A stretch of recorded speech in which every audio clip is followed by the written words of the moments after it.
Olá, seja bem-vindo à nossa videoaula sobre síndrome de burnout. E para falar um pouquinho mais sobre este assunto, está aqui comigo a psicóloga Evelyn Vasconcelos, ela que é mestre em Psicologia da Saúde. Seja bem-vinda, Evelyn. Obrigada. Evelyn, o que é síndrome de burnout? Síndrome de burnout é um estresse crônico advindo da situação de trabalho característico de profissionais que atendem outras pessoas, como, por exemplo, o professor, o enfermeiro, o bancário, o atendente. Ele é mais discutido, pesquisado e estudado na área de educação e de saúde. Existe diferença entre burnout e estresse ocupacional? Existe. Os dois são advindos, como eu já falei, da situação de trabalho. Mas não existe ainda um consenso em relação à gênese dos dois. Só que o estresse ocupacional, ele também apresenta algumas características que o burnout tem, como a exaustão emocional e a diminuição da realização profissional. Mas só no burnout é que você vai encontrar a despersonalização. Quais são seus principais sintomas? Bom, como eu já disse, ele tem 3 componentes, que é a exaustão emocional, que tem como característica a fadiga, o cansaço, a falta de recurso emocional. Porque você tem aí, na verdade, você tem uma demanda do ambiente, a falta de recurso do trabalhador lidar com isso. Isso vai gerar um estado de tensão. Esse estado de tensão mantido vai gerar o estresse. O prolongamento desse estado de tensão vai gerar o burnout. Então, a exaustão emocional é exatamente o cansaço, a fadiga, a falta de recurso para lidar com a situação.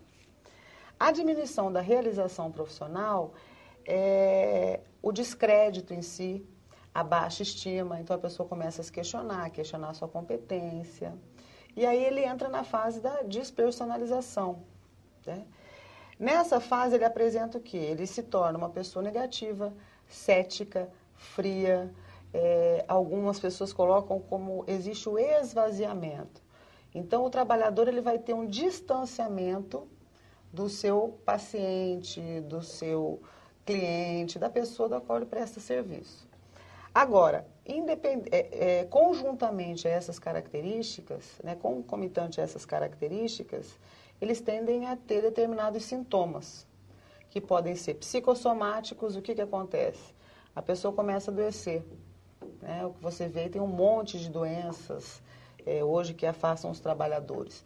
Então, ela pode ter dor de cabeça, ela pode ter gastrite, enfim, alergia, uma série de sintomas. Esses são sintomas psicossomáticos. Ele pode ter sintomas também emocionais, irritação, falta de paciência, dificuldade de relação, que vai gerar dificuldade de relacionamento, baixa tolerância. Ele também pode ter sintomas defensivos, que é o não entrar em contato com a realidade. Inclusive, um exemplo comum de se dar é uma enfermeira que o médico chega, dá notícia de óbito de uma criança, e de repente ela tem que dar essa notícia para a mãe, e ela trata como se fosse, como se nada estivesse acontecendo. Não que ela tenha que ter um envolvimento, chorar junto com a mãe, não é nada disso. Mas existe ali, né, um vínculo, mesmo que profissional, mas um vínculo.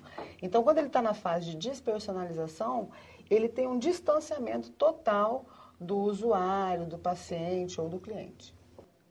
Existem causas do burnout? Existem.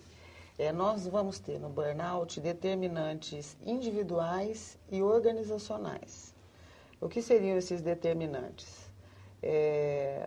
A estrutura física da organização, ruído, barulho, vibração, o aspecto ergonômico, a estrutura organizacional, a política organizacional. Então, dependendo do excesso de trabalho, o apoio social que o trabalhador tem, turnos de trabalho, sobrecarga de trabalho, são questões que podem, vamos dizer, são determinantes do burnout.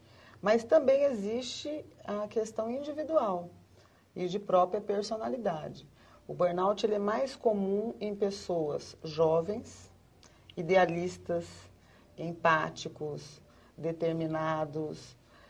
Os estudos também apontam que as pessoas solteiras tendem a ter mais burnout.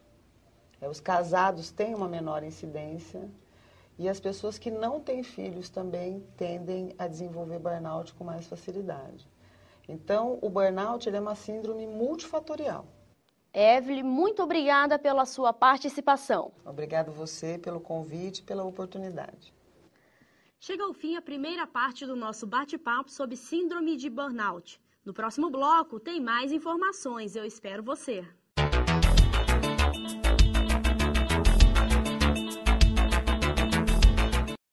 Acesse abaixo para mais informações sobre o curso.